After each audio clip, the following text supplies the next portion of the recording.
जय श्री हरि। आज सुनिए बृहस्पति देव की पावन कथा। प्राचीन समय में एक नगर में एक गरीब ब्राह्मण रहता था। वह धर्मात्मा, सत्यवादी और ईश्वर भक्त था।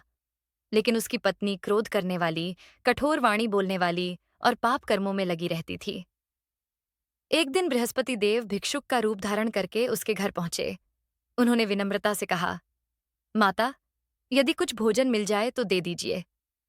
पत्नी ने क्रोध में कहा, हम खुद भूखे हैं, तुम्हें क्या देंगे, जाओ यहां से। बृहस्पति देव शांत रहे और वहां से चले गए। ब्राह्मण को बहुत दुख हुआ कि मेरी पत्नी ने भूखे को भोजन नहीं दिया। अगले दिन बृहस्पति देव सोना चांदी बेचने वाले व्यापारी के रूप में आए। उन्होंने ब्राह्मण को एक सुनहरा लोटा दिया और बोले, हे ब्राह्मण, तुम पवित्र हो। इस लोटे से गुरुवार के दिन पूजा करना, व्रत रखना और दान करना। तुम्हारे घर से कभी धन की कमी नहीं होगी। ब्राह्मण ने श्रद्धा से लोटा स्वीकार कर लिया, लेकिन पत्नी के मन में लोभ आ गया।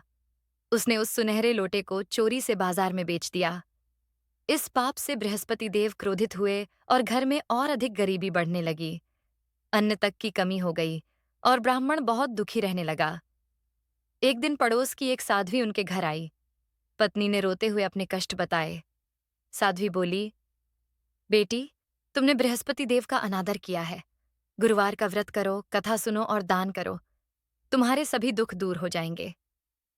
पत्नी को अपने अपराध का एहसास हुआ।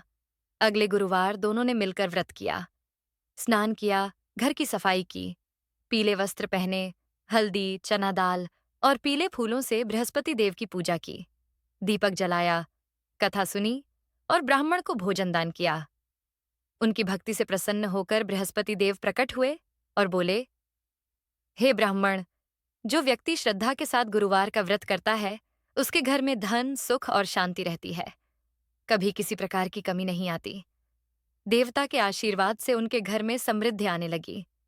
गरीबी दूर हो गई और पति पत्नी का जीवन सुख और शांति से भर गया।